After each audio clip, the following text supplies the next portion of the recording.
Suite à la motion de censure déposée par la coalition Yewwi Askan Wi contre le gouvernement, les étudiants de l'université Cheikh Anta Diop de Dakar reviennent sur les initiatives prévues par la Constitution. En ce sens, Ramatoulaye Seck, Ibrahima Dieye Samba Diop reviennent sur l'histoire de la motion de censure qui remonte depuis la gouvernance de Mamadou Dia. En tout cas, le Sénégal a eu son indépendance en 1960.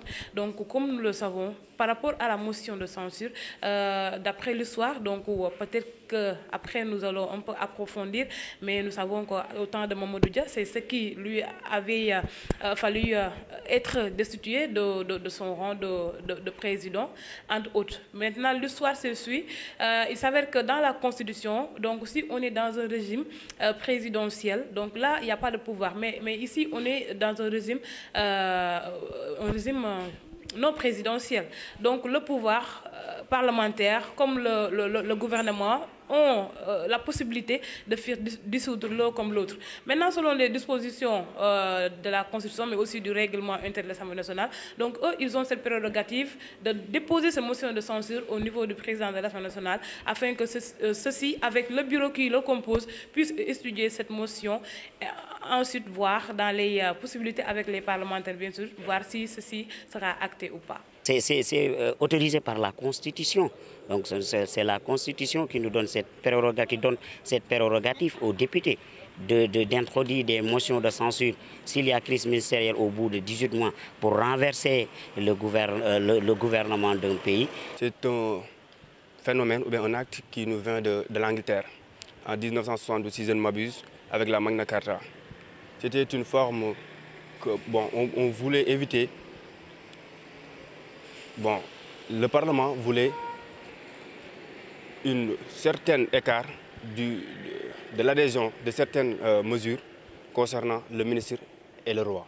Poursuivant toujours leur dire, les pensionnaires de l'université Cheikh Anta Diop de Dakar nous expliquent la motion de censure. Donc, par rapport à la déclaration politique générale du Premier ministre, qui a été une belle occasion pour les parlements de revenir sur beaucoup de questions qui intéressent les populations, notamment les questions de sécurité, les questions de la crise sociale, mais aussi les questions de l'immigration clandestine, qui constituent d'ailleurs des fléaux que nos États vraiment doivent prendre en considération. Donc revenons sur la motion de censure qui est, selon les définitions, le principal moyen que disposent les parlementaires pour montrer leur désapprobation envers la politique du gouvernement. Autrement dit, donc c'est un moyen qu'ils utilisent pour faire démissionner le gouvernement en place, tout simplement parce que la politique dont ils mènent ne leur convient pas. Et motion de censure consiste à renverser le gouvernement d'un pays, c'est-à-dire que cette motion peut être introduite par les députés de l'opposition, c'est-à-dire lorsqu'il y a deux crises ministérielles au bout de 18 mois.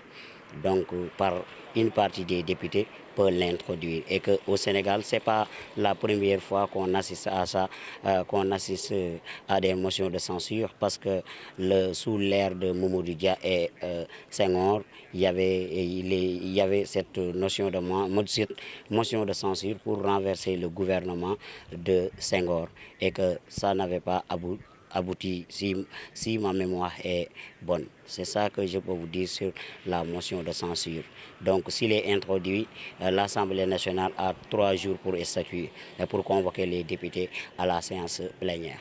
On peut dire que la motion de censure est une forme de mesure que le Parlement du moins peut utiliser pour renverser un gouvernement. Toujours pour Ramatoulaye Seck et Ibrahima Dieye, l'État et les parlementaires doivent travailler en harmonie tout en prenant en compte les préoccupations de la population. Mais dans les moindres cas, nous en tant que citoyens, ce qu'on souhaite, donc que vraiment que l'État, que les parlementaires puissent travailler en harmonie, mais aussi afin qu'ils puissent vraiment prendre en considération les préoccupations sociales. Parce que aussi nous sommes dans des moments où vraiment nous avons besoin des mesures urgentes pour que vraiment nous puissions redresser la société. Nous voyons que les temps sont durs, il y a des crises sociales qui sont d'ailleurs d'ordre général, parce que ce n'est pas seulement le Sénégal. Et maintenant, venir à ces questions politiques, que moi personnellement, que je considère comme des questions politiques, ne font que retarder l'émergence dont vraiment prône tant de leaders. Je ne vais pas dire le président Macky Sall, dont lui, qui est le principal initiateur, je voulais dire entre guillemets, de ce terme, mais dont tant de leaders prônent. Si toutefois que la motion de censure est votée, donc s'il est adopté par tout le monde, après les lois, ça va passer au niveau du président de la République et c'est lui qui va promulguer les lois. Il a ses prérogatives de les promulguer, comme il n'a pas, s'il ne l'arrange pas, il peut faire usage de ses prérogatives constitutionnelles pour ne pas promulguer la loi. La loi votée, parce que c'est comme lorsqu'on parlait de la cohabitation. Donc le président aussi a ses prérogatives aussi pour contrecarrer cette loi-là émanant de la norme mère. Par exemple, si on a posé la motion de censure et que si, par exemple, le Parlement n'est pas d'accord sur les questions qu'a répondu le gouvernement, ils sont dans l'obligation de démissionner collectivement. Ce n'est pas la première fois qu'on dépose une motion de censure au Sénégal. Avant Yewwi Askan Wi, des députés ont eu à déposer sur la table de l'Assemblée nationale des motions de censure contre le gouvernement de l'indépendance à nos jours. Il y a 6 motions de censure au Sénégal. Ce jeudi 15 décembre, une 7e motion de censure sera examinée.